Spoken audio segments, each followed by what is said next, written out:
and welcome back to a special review. What this roller coaster has impacted my roller coaster mindset. But I'll talk about the history of the ride first. This will be the second mock multi-launch created, after the prototype Bluefire premiered at Europa Park in 2009. Before Manta was a thing, Mach had built Sand Serpent, the former Wild Mouse at Busch Gardens Tampa, which originally was at Busch Gardens Williamsburg, called Wild Mouse. And then we have all three Journey to Atlantis at all the Seaworld branded parks in America. Manta was considered a 2010 edition, but postponed for the Blue Horizon Dolphin Show. After that, it would open to Seaworld San Diego as their second coaster in the park. It would be their most expensive investment altogether for the park, as the roller coaster budget was estimated around to be $40 to $50 million for the entire ride area. This ride as a presentation shows nice landscaping, having tons of tropical-based plant work, and rock design for the ride's first portion of the queue, with some wooden supports as a fence, shown as a manual-made fence that was designed for some tribute purpose, instead of a normal fence that's now manufactured these days, and which shows an immersive area of the park. Honestly, this might be my favorite landscaped area in any amusement park. And that's pretty much saying something since I've been to Glenwood Caverns this year. Anyways, before getting to my own experience, I'd like to state what position this ride is in the park. Located in the back center of this park, this is the most popular ride at the park due to how many audiences this can attract. Lines exceeding Tidal Twister's small space and Arctic Rescue's newness and easier accessibility into the front of the park, and Arctic Rescue being close to the wild Arctic animal exhibits. This ride can vary between 3 days as of wait, with quieter days having a train wait, while other days exceeding up to 3 hours as for SeaWorld events or holidays. The ride does have a decent operations from what I've observed, being usually 2 staff members checking the restraints. They do their job checking the restraints pretty well, usually with only checking if the restraint is locked. The ride also has an unload and unloading station, which both of them are usually used on busy days, only having one part of the station used on quieter days. Now the dispatch rate is between 90 to 120 seconds, so it's not the quickest in the world, but to be honest, it's still not as abysmal for me. Now talking about restraints, these are very comfy and exposed for the upper body, having your lap being secured, similar to Nova's shoulder restraint, as of like the restraint leg grip. Now I like to say that many coasters now utilize this restraint system. Manta was one of the first to incorporate this type of lap bar. How interesting story. I've ridden this the most times out of any roller coaster credit, being 4 times out of my 3 visits to the park when I chose this coaster to ride. My first ride was back in September 11, 2021, back when I was not familiar with roller coasters at all. In fact, I was quite nervous of how a roller coaster operated back then, due to how unpredictable the roller coaster forces were to my perspective. To my surprise, I did enjoy the ride experience. It started my growth as an enthusiast. My second day was 11 months later, on July 5th, 2022, in which I visited the park just to have a fun day there, usually it was a random day.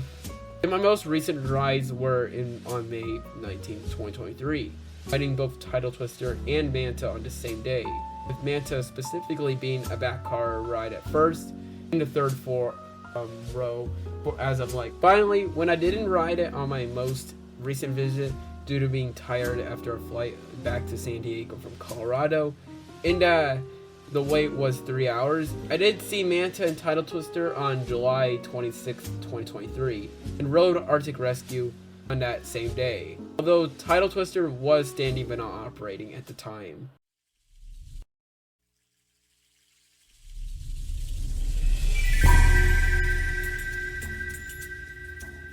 As for seats, I do recommend the back rows for being the best seat, since it does give the best airtime and laterals on a drop. Now, starting with the ride experience, I do say that there will be spoilers in this next section, so I do suggest skipping this suggested time.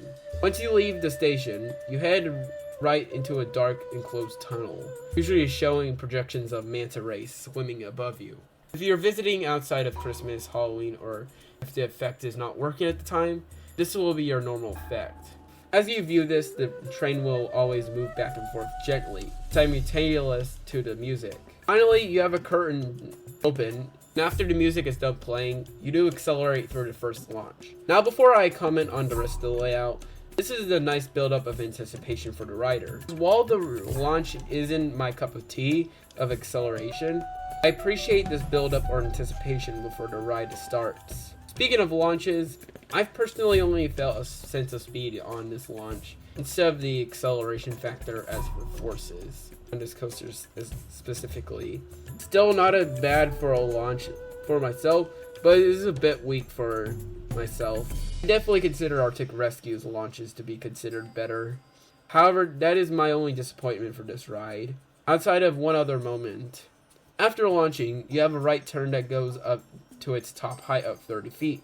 While this has no forces, I do like how the element flows into the next element, being the largest drop on the ride at 52 feet.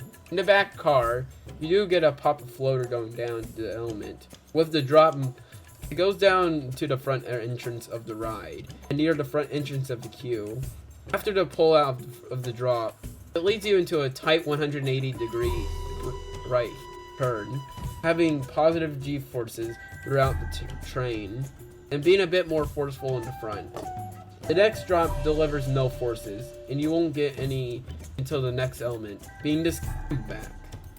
It does give a nice pop-up floater for the entire train, being a bit more stronger and a little more sustained in the back, in which this can also be said for the next cylinder ride.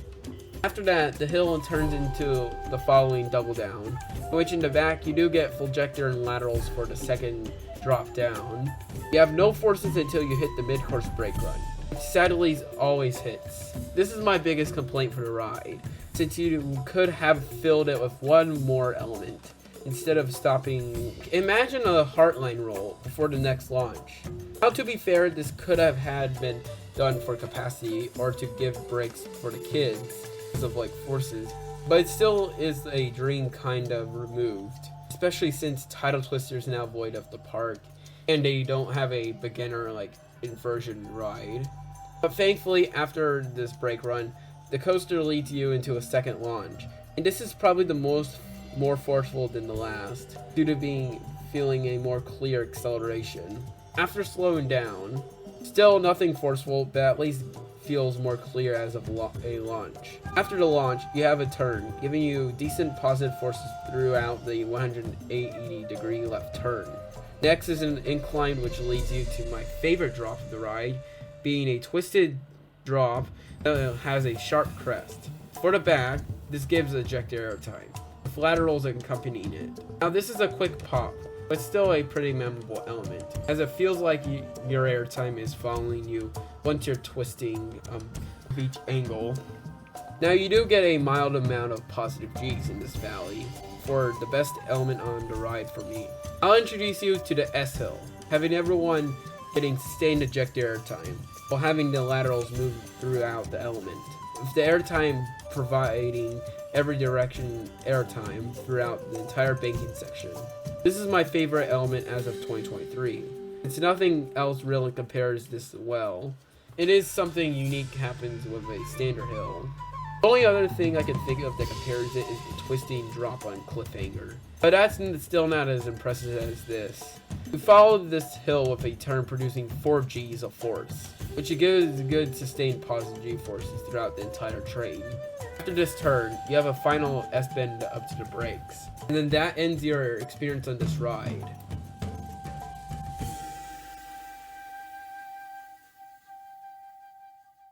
The coaster sustains many moments for me, with a variety of forces being presented, and a lot of aspects and traits this ride inhabits. The coaster presents its quantity and quality very well, for not just family coasters, but coasters in general for me, as of sequencing and elements. And each element does flow very nicely between every element. I could be nitpicky and say that some of the forces can be a bit stronger, or certain elements could be replaced in order to improve the ride experience. But honestly, this ride does have my preferred pacing as of like movement. It does have barely any dead sections, while being very smooth. This is why this is my favorite coaster as of 2023. Now I doubt next year this will move drastically down for my coaster release. Anyways, I hope you enjoyed it, and we'll see you at my local fair for